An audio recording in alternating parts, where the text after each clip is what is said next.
રાજુ કરપડાએ આમ આદમી પાર્ટીમાંથી રાજીનામું આપ્યું ત્યારબાદથી ખેડૂતોના મુદ્દે તે એક્ટિવ જોવા મળતા નહોતા, પરંતુ હવે 23 તારીખે એટલે કે આવતીકાલે તેઓ કિસાન ક્રાંતિ સભાનું આયોજન કરવાના છે, જેમાં મોટી સંખ્યામાં ખેડૂતો જોડાવાના છે। જોકે રાજુ કરપડા આ ક્રાંતિ સભાનું આયોજન કરે તે પહેલા એક અન્ય મોટા સમાચાર સામે આવ્યા છે, જેમાં આમ આદમી પાર્ટી દ્વારા પ્રેસ કોન્ફરન્સ કરીને ખેડૂતો માટે ટ્રેડ ડીલની વિરુદ્ધમાં એક યાત્રાનું આયોજન કરવામાં આવ્યું છે। આ યાત્રા શું છે, એમાં કેટલા ખેડૂતો જોડાશે અને શું રાજુ કરપડાની સભાઓ અને આમ આદમી પાર્ટીની યાત્રા વચ્ચે ખેડૂતો બે ભાગમાં વેચાય છે કે કેમ, તે એક મોટો પ્રશ્ન ઊભો થયો છે। પરંતુ અહીં તો પહેલા યાત્રા શું છે અને આમ આદમી પાર્ટી આ યાત્રા દરમિયાન શું હાંસલ કરવા માંગે છે તે વિશે જાણીએ। નમસ્કાર, તમે જોઈ રહ્યા છો ચક્રવાત ન્યૂઝ, હું આપની સાથે હેમલ।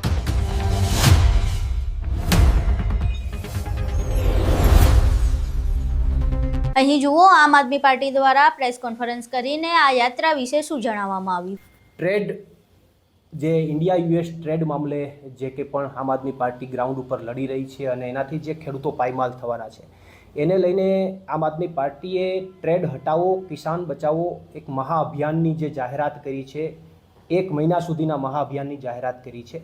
તો આ મહાઅભિયાન અંતર્ગત અને સાથે સાથે જે હળદર મુકામે ખેડૂતો ઉપર જે દમન થયું, જે ખોટી રીતે જેલવાસ થયો, સાથે સાથે અત્યારના જે પ્રવર્તમાન ખેડૂતોના મુદ્દાઓ છે, આ તમામ મુદ્દાઓને લઈને અમે લોકો આવનારા સમયની અંદર એક યાત્રા ગુજરાતની અંદર ખેડૂતો માટે કાઢવા જઈ રહ્યા છે। એ યાત્રાનું નામ છે પરિવર્તન લાવો ખેડૂત બચાવો યાત્રા।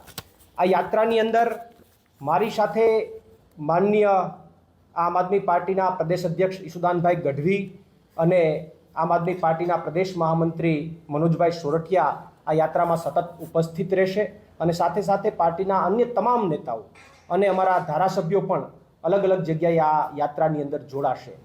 મહત્ત્વની વાત એ છે કે ગુજરાતના ખેડૂતોને અહીંની ભાજપ સરકાર છેલ્લા 30 વર્ષથી પાયમાલ કરી રહી છે। એની અંદર બિયારણથી વાત લઈ લો તો ક્યાંક ને ક્યાંક નકલી બિયારણોએ ખેડૂતોને પરેશાન કર્યા છે। અન્ય કોઈ પણ વાત કરો, ખાતર છે તો સમયસર ખેડૂતોને ખાતર નથી મળતું, વીમાની વાત છે, સુરક્ષા સહાયની વાત છે, તો ખેડૂતોને અપેક્ષા હતી કે આ વખતેના બજેટમાં સરકાર તરફથી ખેડૂતોને સહાય એના પાક રક્ષણ માટે કાંઈક નવી યોજના આવશે, પણ એવું કાંઈ પણ આ બજેટની અંદર ખેડૂતો માટે ફાળવવામાં આવ્યું નથી। સિંચાઈના પાણીના પ્રશ્નો છે, ભાવ નથી મળતા એમના પ્રશ્નો છે, અને દેવા માફીની ખેડૂતોની કેટલા સમયથી માંગ છે। કરદો કરે તો સરકાર કરદા બાજો છે એને સમર્થન આપે છે।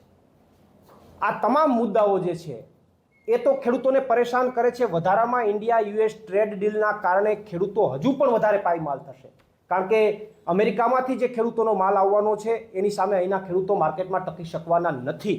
તો આ તમામ પરિસ્થિતિઓ અત્યારે ગુજરાતના ખેડૂતોની સામે ઉપસ્થિત છે। આ ખેડૂતોની માગણીઓ ઉઠાવીએ, એના મુદ્દાઓ ઉઠાવીએ। હમણાં જ તાજેતરમાં આમ આદમી પાર્ટીએ હળદર મુકામે કરદાનો પ્રશ્ન ઉઠાવ્યો ગુજરાતના ખેડૂતોનો। તો આ તમામ માગણીઓ ઉઠાવીએ ખેડૂતો માટે, તો એ માગણીઓનું નિરાકરણ કરવાની જગ્યાએ અહીંની હિટલરશાહી ભાજપ સરકાર એ માગણીઓનું નિરાકરણ કરવાની જગ્યાએ ક્યાંક અને ક્યાંક આપણે બધાએ હળદરમાં જોયું કે ખેડૂતોને ઢોર માર માર્યો, ઘરમાં ઘૂસીને ખેડૂતોને લાઠીચાર્જ કર્યો, આંસુ ગેસના ગોળા ખેડૂતો ઉપર છોડી દીધા, વધુમાં અમારા જેવા અને અન્ય બીજા કેટલા બધા ખેડૂતોને 108 દિવસ સુધી જેલમાં ગોંધી રાખ્યા।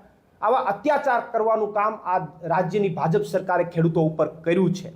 ત્યારે આજરોજ અમે સમગ્ર ગુજરાતના ખેડૂતોના હિત માટે અને ખેડૂતોની માગણીઓને લઈને એક આગામી પ્રોગ્રામ જાહેર કરવા જઈ રહ્યા છીએ। ટ્રેડ હટાવો કિસાન બચાવો મહાઅભિયાન અંતર્ગત એમના એક ભાગરૂપે જ આવનારી 24 તારીખથી એક ખેડૂતો માટેની યાત્રા શરૂ થશે। 108 દિવસની અમારી જેલ બાદ અમે ખેડૂતો માટે ગ્રાઉન્ડ ઉપર ઉતરીશું, ખેડૂતોની વચ્ચે જઈશું અને 24 તારીખથી સોમનાથથી આ યાત્રાની શરૂઆત થશે અને 8 તારીખ સુધી આ યાત્રા અલગ અલગ વિધાનસભાઓમાં, અલગ અલગ જિલ્લાઓમાં ભ્રમણ કરતી 8 માર્ચના રોજ ગાંધીનગર પહોંચશે। 8 માર્ચે ગાંધીનગરની અંદર પરિવર્તન લાવો કિસાન બચાવો એક મહાસભાનું આયોજન થશે, જેમાં અરવિંદ કેજરીવાલજી પોતે ઉપસ્થિત રહેવાના છે। આ યાત્રાની અંદર 24 તારીખથી અમે આ યાત્રાની શરૂઆત સોમનાથ દાદાના મંદિરે ભગવાન સોમનાથના મંદિર ભગવાન સોમનાથ જે છે એમના દર્શન કરી અને આ યાત્રાની અમે 24 તારીખે શરૂઆત કરીશું. મહત્વની વાત એ છે કે 108 દિવસની અમે જેલ ભોગવ્યા બાદ હું ખેડૂતોની વચ્ચે પહેલી વાર જઈ રહ્યો છું. આ યાત્રાના માધ્યમથી ખેડૂતોની વચ્ચે જઈ રહ્યો છું. ત્યારે 24 તારીખે આ યાત્રાની જ્યારે શરૂઆત થશે ત્યારે સોમનાથ દર્શન કરીને ત્યારબાદ પહેલી સભા મારું જન્મસ્થળ, જે ગામમાં મારો જન્મ થયો છે, જે ગામે મને એક આઈડેન્ટિટી આપી છે, એવું મારું ગામ ઘુશિયાની અંદર સૌથી પહેલી સભાનું આયોજન થશે.